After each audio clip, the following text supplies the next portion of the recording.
ಒಂದು ಕಡೆ ಸಿದ್ದರಾಮಯ್ಯ ನೇತೃತ್ವದಲ್ಲಿ ಕಾಂಗ್ರೆಸ್ ಸರ್ಕಾರ ಜನಾಂದೋಲನ ಆಯೋಜನೆ ಮಾಡಿದ್ದಾರೆ.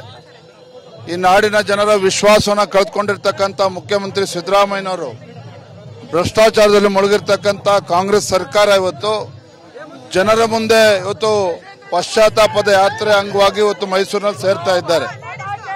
ಮತ್ತೊಂದು ಕಡೆ ಭಾರತೀಯ ಜನತಾ ಪಾರ್ಟಿ ಪಾದಯಾತ್ರೆ ಯಶಸ್ವಿಯಾಗಿ 7ನೇ ದಿನಕ್ಕೆ ಕಾಲಿಟ್ಟಿದೆ. ಇವತ್ತು ದೊಡ್ಡ ಸಂಖ್ಯೆಯಲ್ಲಿ ತಾಯಂದಿರು ಬಂದು ನಮ್ಮ ಹೋರಾಟಕ್ಕೆ ಒಂದು ಬೆಂಬಲವನ್ನು ನೀಡಿದ್ದಾರೆ, ಶಕ್ತಿಯನ್ನು ಕೊಟ್ಟಿದ್ದಾರೆ.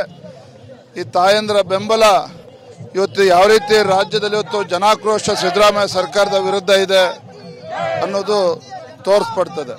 ಕೆಂಗೇರಿಯಿಂದ ಹೊರಟಂತ ಇದ್ದಂತಹ ಸನ್ನಿವೇಶಕ್ಕೂ ಈಗ ನೀವು ಮೈಸೂರು ಜಿಲ್ಲೆಗೆ ಪ್ರವೇಶವನ್ನ ಮಾಡಿದಲ್ಲಿ ನಿಮ್ಮಲ್ಲಿ ಯಾವ ರೀತಿಯಾದಂತಹ ವಿಚಾರ ಇದೆ?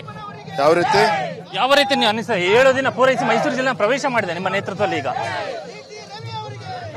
ನಮ್ಮ ಹೋರಾಟದ ಪರ್ಯಾಯವಾಗಿ ಕಾಂಗ್ರೆಸ್ ಸರ್ಕಾರ ಇವತ್ತು ಸ್ವತಃ ಸಿದ್ದರಾಮಯ್ಯನವರೇ ಜನಾಂದೋಲನದ ನೇತೃತ್ವ ವಹಿಸಿದ್ದಾರೆ ಅಂತ ಹೇಳಿದ್ರೆ ಯಾವ ರೀತಿ ಆತಂಕದಲ್ಲಿದ್ದಾರೆ ಮುಖ್ಯಮಂತ್ರಿಗಳು ಅನ್ನೋದು ಗೊತ್ತಾಗ್ತದೆ. ಮುಖ್ಯಮಂತ್ರಿಗಳು ಇಲ್ಲಿ ಆರೋಪನ ನಿರಾಕರಣೆ ಮಾಡ್ತಾರೆ. ಈಗಲೂ ಕೂಡ ಅವರು ನಾನು ನಿಷ್ಕಳಂಕನಾಗಿರುವ ಕಾರಣಕ್ಕಾಗಿ 135 ಸೀಟ್ಗಳು ಬಂದಿರುವಂತದ್ದು ಅನ್ನುವಂತ ವಿಚಾರವನ್ನು ಹೇಳ್ತಿದ್ದಾರೆ. ಅವರು 135 ಸೀಟ್ಗಳು ಬಂದಿದೆ, ನಾವು ಒಪ್ಕೊಳ್ತೇವೆ. ನೀವು ನಿಷ್ಕಳಂಕರು ಅನ್ನೋದು ಅದು ಹಳೆಯ ಕಥೆಗಳು. ಈಗ ಅನೇಕ ಭ್ರಷ್ಟಾಚಾರ ನಿಮ್ಮ ಮೇಲೆ ನೀವೇ ಪ್ರಮುಖ ಆರೋಪಿ ಅಂತಕ್ಕಂಥದ್ದು ಮೇಲ್ನೋಟಕ್ಕೆ ಸಾಬೀತಾಗಿದೆ. ಆದ್ರೂ ಕೂಡ ತಮ್ಮನ್ನ ತಾವು ನಿಷ್ಕಳಂಕರು ಅಂತೇಳಿ ಹೇಳ್ಕೊಂಡು ಇವತ್ತು ರಾಜ್ಯದ ಜನರನ್ನ ಅಡ್ಡದಾರಿ ತೆಗೆದುಕೊಂಡು ಹೋಗ್ತಾ ಇದ್ದಾರೆ. ಶೋಷಿತ ವ್ಯಕ್ತಿ ಅನ್ನುವ ಕಾರಣಕ್ಕಾಗಿ ಟಾರ್ಗೆಟ್ ಮಾಡ್ತಿದ್ದಾರೆ ಬಿಜೆಪಿ ಮತ್ತು ಜೆಡಿಎಸ್ ಅನ್ನುವಂತ ಇವತ್ತಿನ ಮುಖ್ಯಮಂತ್ರಿಗಳ ಆರೋಪ. ಸಿದ್ದರಾಮಯ್ಯನವ್ರನ್ನ ಯಾರು ಟಾರ್ಗೆಟ್ ಮಾಡಿದ್ರೆ ಅವರ ಸ್ವಪಕ್ಷೀಯರು ಟಾರ್ಗೆಟ್ ಮಾಡಿದ್ದಾರೆ. ನಾವು ಯಾರು ಭ್ರಷ್ಟಾಚಾರಿಗಳಿದ್ದಾರೆ ಭ್ರಷ್ಟಾಚಾರಿಗಳ ವಿರುದ್ಧ ನಾವು ಹೋರಾಟವನ್ನು ನಡೆಸ್ತಾ ಇರ್ತಕ್ಕಂಥದ್ದು. ಇವತ್ತು ನೀವು ಮೈಸೂರಿಗೆ ಬರುವಂತ ಸಂದರ್ಭದಲ್ಲಿ ಅವರು ಜನಾಂದೋಲನ ಯಾತ್ರೆಯನ್ನು ಇಟ್ಕೊಂಡಿದ್ದಾರೆ. ಈಗ ಇದು ಒಂದು ರೀತಿಯಲ್ಲಿ ನಿಮಗೆ ಅವರು ತಿರುಗೇಟ್ ಕೊಡ್ತಿರುವಂತ ಅಥವಾ ನೀವು ಅವರಿಗೆ ಕೌಂಟರ್ ಮಾಡ್ತಾ ಇದ್ದೀರಾ? ನಮ್ಮ ಈ ಪಾದಯಾತ್ರೆ ಮುಂಚಿತವಾಗಿ ಘೋಷಣೆ ಆಗಿರ್ತಕ್ಕಂಥದ್ದು 10ನೇ ತಾರೀಕು ಶನಿವಾರ ಮೈಸೂರಿನಲ್ಲಿ ಸಮಾರೋಪ ಅನ್ನೋದನ್ನು ಕೂಡ 20 ದಿನದ ಹಿಂದೆ ನಾವು ಘೋಷಣೆ ಮಾಡಿದ್ವಿ.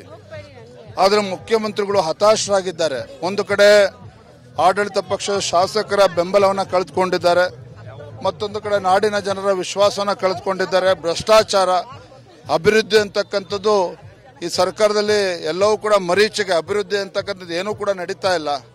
ಮತ್ತೊಂದು ಕಡೆ ಅವ್ಯವಹಾರ, ಭ್ರಷ್ಟಾಚಾರ, ಅಧಿಕಾರಿಗಳು ಆತ್ಮಹತ್ಯೆ ಮಾಡ್ಕೊಳ್ತಿರ್ತಕ್ಕಂಥದ್ದು. ಎಲ್ಲ ಒಂದು ಕಡೆ ಕಾಂಗ್ರೆಸ್ ಸರ್ಕಾರ ಇವತ್ತು ಸಿದ್ದರಾಮಯ್ಯ ನೇತೃತ್ವದ ಕಾಂಗ್ರೆಸ್ ಸರ್ಕಾರ ಇಡೀ ದೇಶಕ್ಕೆ ಒಂದು ಮಾಡೆಲ್ ಅಂತ ಏನು ಕರೆದುಕೊಳ್ತಾ ಇದ್ರು. ಲೋಕಸಭಾ ಚುನಾವಣೆಯಲ್ಲಿ ಇದೇ ಸಿದ್ದರಾಮಯ್ಯ ಸರ್ಕಾರ ಭ್ರಷ್ಟಾಚಾರದ ಮಾಡೆಲ್ ಆಗಿ ಇವತ್ತು ಪರಿವರ್ತನೆ ಆಗಿದೆ.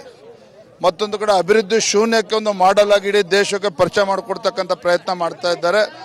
ಇಂಥ ಭ್ರಷ್ಟ ಸರ್ಕಾರವನ್ನ ಕಿತ್ತು ಒಗಿಬೇಕು. ಆ ನಿಟ್ಟಿನಲ್ಲಿ ನಮ್ಮ ಹೋರಾಟ ಇನ್ನೂ ಕೂಡ ಜೋರಾಗಿ ನಡೀತಾ ಇದೆ. ರಾಜ್ಯಪಾಲರನ್ನ ವಾಪಸ್ ಕರೆಸ್ಕೊಳ್ಬೇಕನ್ನೋ ಕೂಗನ್ನ ಕಾಂಗ್ರೆಸ್ ಆರಂಭಿಸಿದ್ದಾರೆ. ಪ್ರಾಸಿಕ್ಯೂಷನ್ ವಿಚಾರಕ್ಕೆ ಸಂಬಂಧಪಟ್ಟಂಗೆ ರಾಜ್ಯಪಾಲರು ಮುಖ್ಯಮಂತ್ರಿಗಳ ಮೇಲೆ ಬಂದಿರತಕ್ಕಂಥ ಭ್ರಷ್ಟಾಚಾರದ ಆರೋಪಗಳ ಬಗ್ಗೆ ಚಕಾರನೇ ಎತ್ತಿಲ್ಲ. ಆಗ್ಲೇ ರಾಜ್ಯಪಾಲರ ಮೇಲೆ ದೂರತಕ್ಕಂಥದ್ದು ಸರಿಯಲ್ಲ. ಇದಿಷ್ಟು ಮೈಸೂರು ಜಿಲ್ಲೆಗೆ ಮುಡಾ ಪಾದಯಾತ್ರೆ ಪ್ರವೇಶ ಮಾಡಿರುವಂತಹ ಸಂದರ್ಭದಲ್ಲಿ ಟಿವಿ9ಗೆ ಬಿಜೆಪಿ ರಾಜ್ಯಾಧ್ಯಕ್ಷ ಬಿ ವಿಜೇಂದ್ರ ಹೇಳಿಕೊಂಡಿರುವಂತಹ ಮಾತುಗಳು. ಕ್ಯಾಮರಾಮನ್ ಸಂದೇಶ್ ಜೊತೆ ಕಿರಣ್ ಹನೇಡ್ಕ, ಟಿವಿ9 ಮೈಸೂರು.